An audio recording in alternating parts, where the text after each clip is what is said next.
एक बार की बात है, एक गांव में एक आदमी रहता था जिसकी 4 बेटियां थीं। उनकी मां का इंतकाल हो गया था और कुछ समय बाद उनके पिता ने दूसरी शादी कर ली। उनकी नई पत्नी यानी बेटियों की सौतेली मां शुरुआत में तो अच्छी थी, लेकिन धीरे धीरे उनका व्यवहार बदलने लगा।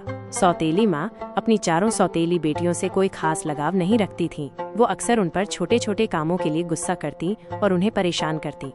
बेटियों को हमेशा डर लगा रहता था कि कहीं सौतेली माँ उन्हें डांट न दे या उनके पिता से शिकायत न कर दे। एक दिन गांव में एक बड़ा त्योहार आने वाला था। सब लोग नए कपड़े बनवा रहे थे और मिठाइयाँ बना रहे थे। बेटियों ने सोचा कि शायद इस बार सौतेली माँ उनके साथ अच्छा व्यवहार करेंगी और उन्हें भी त्योहार मनाने देंगी।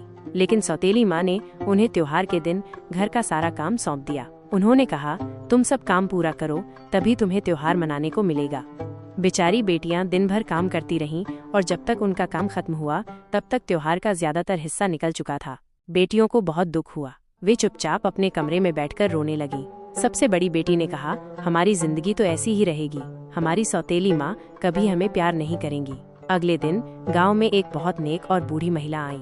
वो अल्लाह की बहुत अच्छी बंदी थी और लोगों की मदद किया करती थी। बेटियों ने उनके बारे में सुना और उनसे मिलने गईं। उन्होंने बूढ़ी महिला को अपनी सारी कहानी सुनाई। बूढ़ी महिला ने ध्यान से उनकी बातें सुनी और मुस्कुराते हुए कहा, बेटियों, हिम्मत मत हारो। अल्लाह कभी किसी पर जुल्म नहीं होने देता। तुम्हें सब्र और नेक नियति से काम लेना होगा। बूढ़ी महिला ने उन्हें कुछ दुआएं बताईं और कहा कि वे इन दुआओं को रोज पढ़ें और अल्लाह से मदद मांगे। उन्होंने ये भी कहा कि वे अपनी सौतेली माँ के साथ हमेशा अच्छा व्यवहार करें, चाहे सौतेली माँ उनके साथ कैसा भी व्यवहार करे। बेटियों ने बूढ़ी महिला की बात मानी। वे रोज दुआएं पढ़ने लगी और सौतेली माँ के साथ पहले से भी ज्यादा अच्छा व्यवहार करने लगी। वे उनके हर काम में मदद करती और कभी शिकायत नहीं करती। धीरे धीरे सौतेली माँ ने देखा कि बेटियां कितनी नेक और मेहनती हैं। उनका दिल पिघलने लगा। उन्हें अपनी गलती का एहसास हुआ कि वो इन बेचारी बच्चियों के साथ कितना बुरा सलूक करती रही हैं। एक दिन सौतेली माँ बेटियों के पास आईं और उनसे माफी मांगी। उन्होंने कहा, मुझे माफ कर दो बेटियों, मैंने तुम्हारे साथ बहुत बुरा किया। आज से तुम सब मेरी अपनी बेटियां हो।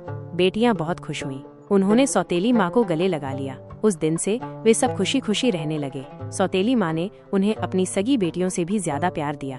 इस कहानी से हमें ये सीखने को मिलता है कि सब्र, धैर्य, मुश्किल वक्त में सब्र से काम लेना चाहिए। नेक नियति, अच्छे इरादे, दूसरों के साथ हमेशा अच्छा व्यवहार करना चाहिए, चाहे वे हमारे साथ कैसा भी व्यवहार करें। अल्लाह पर भरोसा रखना चाहिए, क्योंकि वो कभी किसी पर जुल्म नहीं होने देता और आखिरकार सच्चाई की जीत होती है।